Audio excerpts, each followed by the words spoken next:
Today marks a significant chapter in my life as I stand in the comfort of my own home, surrounded by its walls that hold countless memories.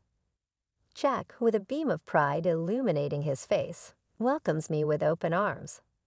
His gestures mirror his joy as he explores the spacious room with an enthusiasm that's almost infectious. We find ourselves in the heart of my family's abode, a place where my father's dreams took shape. Blessed with considerable wealth, my father poured his heart and soul into this home, transforming it into a masterpiece valued at an astonishing $100 million. This house stands as a testament to his dedication and passion, a legacy he entrusted to me before his departure from this world.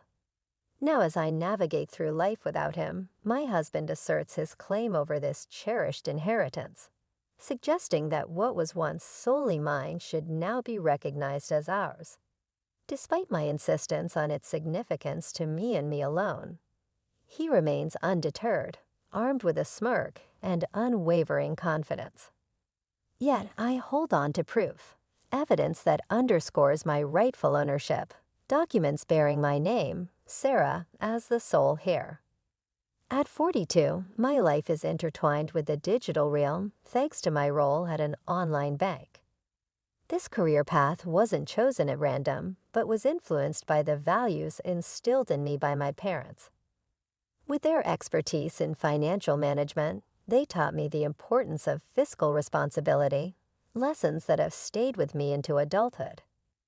Growing up in affluence, they ensured that I understood the value of money, urging me to appreciate and conserve it. Despite our financial standing, my upbringing was marked by modesty. My allowance hardly surpassed those of my peers, and lavish dining was an exception, not the norm. My education was rooted in the community, attending a local public school over an exclusive private institution. Yet rumors of our family's wealth spread, painting a picture of a life filled with luxury and endless indulgences. Sarah, with your massive house and wealth, life must be a breeze, right? You must have all the latest gadgets and games. Can we come over to play? Such questions were commonplace, yet they couldn't be further from the truth. My reality was far from the opulence many imagined. Despite not having the most expensive toys or the newest theme consoles, the assumption was that I lived a life of extravagance. I often found myself at the center of unwelcome attention, with peers perceiving my family's financial status as an opportunity for their gain. "Sarah, you're wealthy, aren't you? Could you lend me some money?" Such inquiries made me uncomfortable, highlighting a stark contrast between the perceived notion of my lifestyle and the values my parents worked hard to instill in me.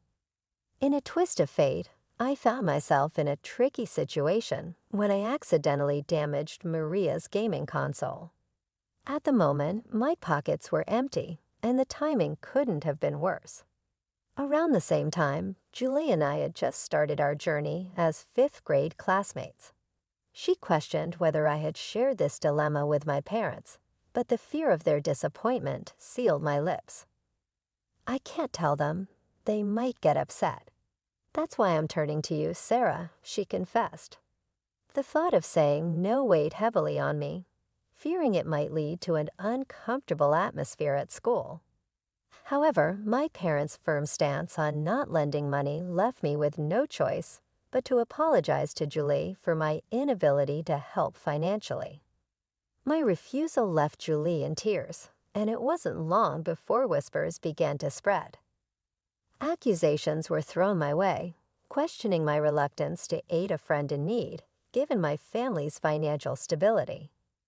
I found myself entangled in a situation that I had no part in creating, steadfastly explaining that my hands were tied due to a lack of funds.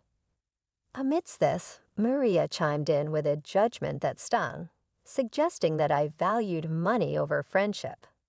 The situation escalated as Maria and Julie wove a web of lies around me, claiming I had borrowed money without repaying and refused to cover the cost of the broken console. The school's faculty soon untangled the truth, reprimanding Maria and Julie for their actions. Unfortunately, their warnings only fueled the fire, and the rumors spread like wildfire, eventually reaching my parents.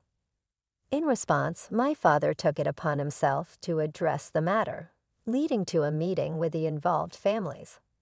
Despite receiving half-hearted apologies, I chose to keep my distance from Maria and Julie thereafter, enduring their occasional mocking glances, but no direct confrontation. That evening, over dinner, my father offered a piece of advice that I would carry with me for years. With a reassuring smile, he reminded me of the importance of standing firm in my decisions, especially regarding financial matters. Sarah, always remember, it's okay to say no. You don't have to disclose whether you have money. If someone persists, just say you'll need to ask your parents, even though you know it's not permitted. This lesson on navigating financial disputes with grace and firmness became a cornerstone of my approach to friendships and financial interactions. As I moved on from elementary school and later graduated from university, I became more cautious about whom I invited into my personal space, focusing on building relationships grounded in character rather than material wealth. My career post-university was marked by a deliberate effort to steer clear of financial entanglements, dedicating my energy to my work and maintaining a private personal life. This experience taught me the value of boundaries, both in friendships and finances, shaping the person I've become today. At the age of 35, I crossed paths with Jack, who would later become my partner in life. Our meeting was orchestrated by a mutual friend, and despite Jack being a year my junior, his sincere and buoyant spirit quickly won me over. His candor was a breath of fresh air, and it wasn't long before our casual dating blossomed into a serious relationship. 2 years down the line, we celebrated our union with a vibrant wedding ceremony, much to the delight of my parents, who warmly embraced Jack into our family. About a month into our marriage, my father, perhaps sensing the depth of our bond, proposed the idea of having Jack over at our place. Although I had full confidence in Jack, I harbored some reservations about his penchant for conversation, fearing he might inadvertently divulge sensitive family information. However, emboldened by a month of marital bliss, I decided it was time Jack knew everything about my background. Thus, I extended an invitation to him to visit my parents' home. Jack's reaction upon stepping into my family's residence was one of sheer astonishment. His awe was palpable, a clear indication that the reality of my family situation had taken him by surprise. The visit, although warm, left Jack with an insatiable curiosity about our financial standing, a topic broached repeatedly during our journey home. My own knowledge on the specifics of our family wealth was vague, yet Jack's inquiries stirred a sense of unease within me. A few months into our marriage, I received a distressing call from my mother informing me that my father was to be hospitalized. The news came as a shock, further compounded by the revelation of his recent health struggles, which until then had gone unnoticed by me. Reflecting on our last visit, I recalled my father's diminished appetite and frail appearance, which now filled me with regret and concern. Accompanying my mother to the hospital that Saturday, I was greeted by my father's attempt at cheerfulness, though his somber mood was unmistakable. His apology for what he perceived as a burden to us underscored his gentle nature. The subsequent diagnosis of advanced pancreatic cancer, with its spread beyond the possibility of surgical intervention, left us in a state of disbelief and sorrow. The notion that someone as health-conscious as my father could fall victim to such a cruel fate was beyond our comprehension. In the aftermath of the diagnosis, my father's resolve was touching. He expressed a desire for our happiness, a sentiment that moved us to tears. Resolved to cherish every moment with him, I found myself restricted by hospital protocol, which limited visits to immediate family members. My father's longing for the presence of friends and the creation of joyful memories at our home was a poignant reminder of the life he wished for us. Determined to honor his wishes, I pledged to uphold the legacy of our home as a place of warmth and joy, even in his absence. The promise to cherish our family home became a testament to my father's enduring spirit and the deep bonds that tied us together. Driven by a desire to fulfill my father's dream, I decided to renovate our family home, a project that became my solace and focus during a challenging time. Jack, ever attentive, expressed concern over how much time I devoted to my father in his final days, oblivious to the complexities surrounding our family estate that I had kept from him. When Jack inquired about my father's health, I confided in him about the difficult journey we were facing, finding some comfort in his support despite the whirlwind of work, hospital visits, and the emotional toll it was taking on me. However, tension surfaced when Jack's curiosity veered towards my father's finances and estate. His suggestions of involving legal advice to discuss financial matters, just in case something happened to my mother too, struck a nerve, dredging up painful memories. While my father had a trusted lawyer, Jack's insistence on being prudent about financial affairs began to create an emotional chasm between us. In the ensuing months, my father bravely fought his illness, but eventually passed away. The inheritance discussions that followed among family members led to me receiving a substantial house valued at $5.5 million. Jack's escalating interest in the inheritance, despite my attempts to keep him at bay, only intensified the strain. His excitement about moving into the big mansion and his intrusive questions about financial details took me by surprise, especially when I learned he had been informed by my cousin at the funeral. The cousin's offhanded remarks about the house being a waste if left empty only added to the tension. My explanations to Jack that the inheritance was not communal property seemed to fall on deaf ears, leading to an increase in hostility between us. Although he was present at my father's funeral, Jack distanced himself from the responsibilities and support needed during the subsequent memorial services and inheritance formalities. After some time, as life began to find its new normal, Jack revealed a shocking turn of events. He claimed to have changed the ownership of my family home into his name, presenting legal documents as evidence. This revelation not only breached the trust I had placed in him, but also signaled a profound misunderstanding of the boundaries and respect integral to our relationship.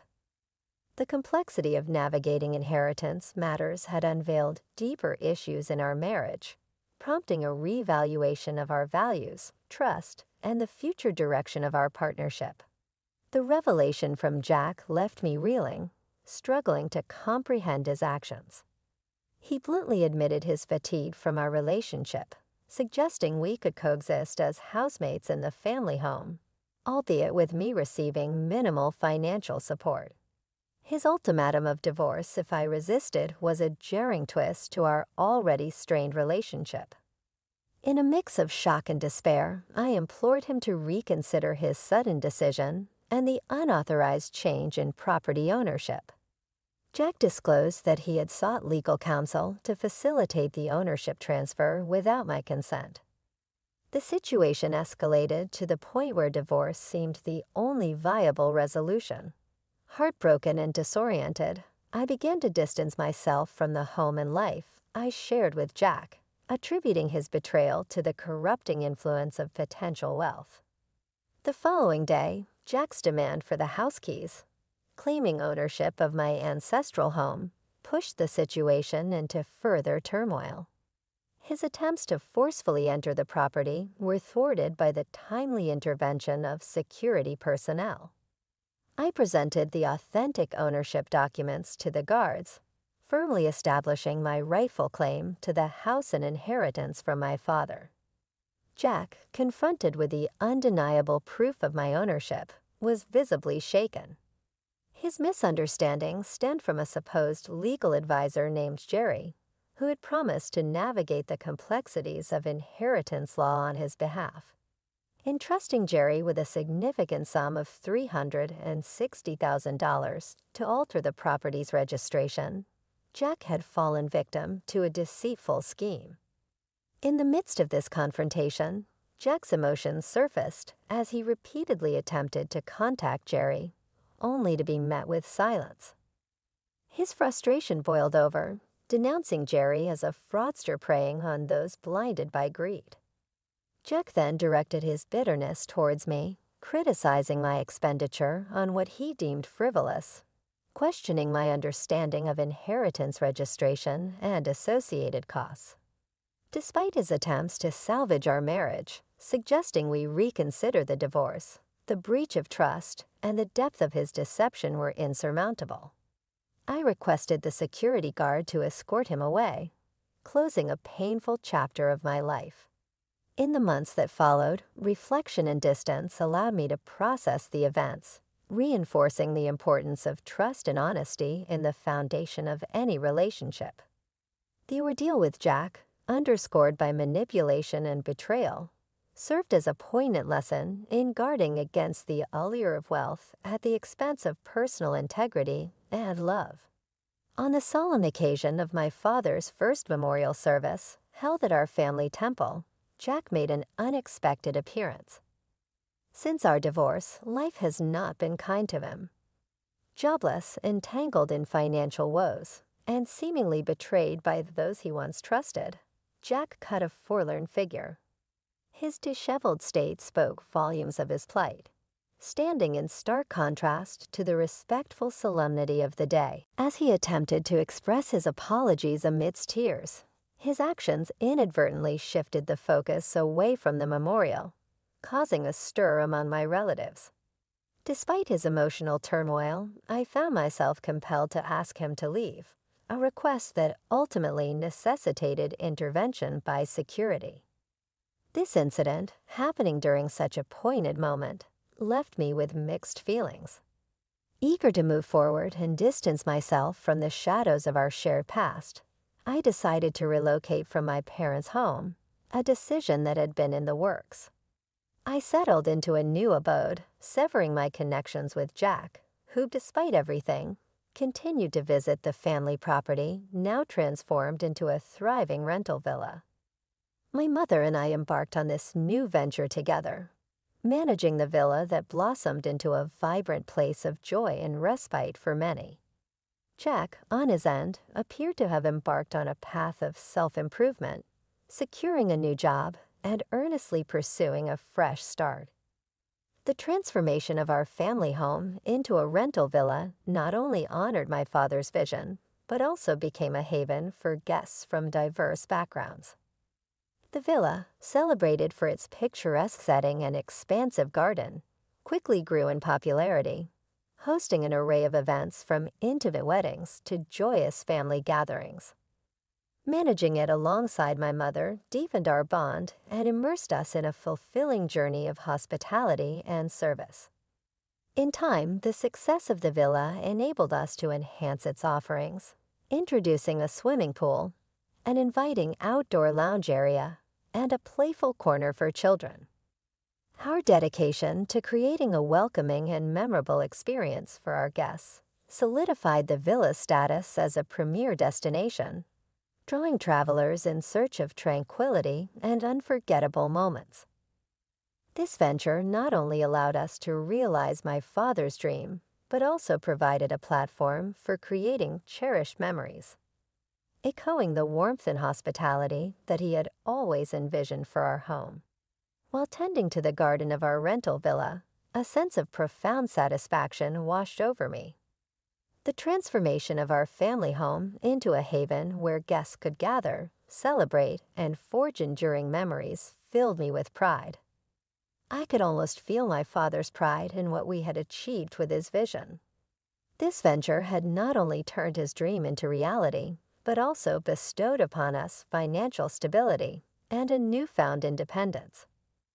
The journey here taught me invaluable lessons about trust, money, and the resilience needed to carve out my own path distinct from the shadows of my past experiences. In this journey of self-discovery, I learned that adversity could indeed shape a more resilient and determined future.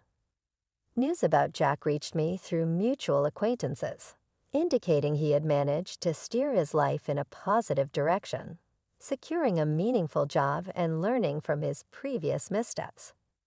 Jack's progress was a testament to the transformative power of confronting and overcoming personal challenges. Knowing he was doing well brought a sense of peace, affirming that both of us were on our respective paths toward healing and self-improvement. Ultimately, my father's dream served as a catalyst for growth, not just for my mother and me, but for everyone who crossed the threshold of the rental villa. It became a sanctuary where guests could experience joy and make memories to cherish for a lifetime. The success of the villa stands as a living legacy of my father's vision, constantly reminding us of the values of resilience, determination, and the profound impact of realizing one's dreams. Through this endeavor, we've created a space that extends beyond mere accommodation. It's a source of joy, a site for celebration, and a testament to the enduring spirit of dreaming big and working hard to make those dreams come true.